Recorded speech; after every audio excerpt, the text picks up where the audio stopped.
My name is Bareetu Aba-Bulgu. I was born in Melbourne and I've grown up in Melbourne, but I've gone back to Bia a few times, my homeland, which is in Jimma.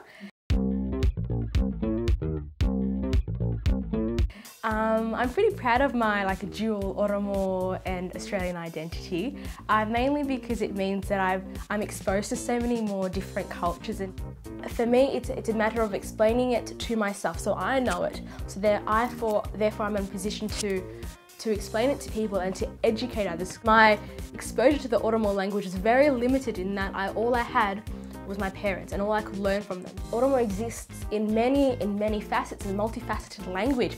So you can say billa, or you can say hable, or you can say balakame or hakise. You know, it means the same thing.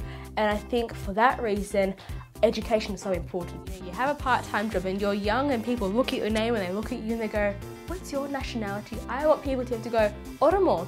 Oh, I know that place. Great coffee, by the way. That's my hopes and dreams for Afaan Oromo.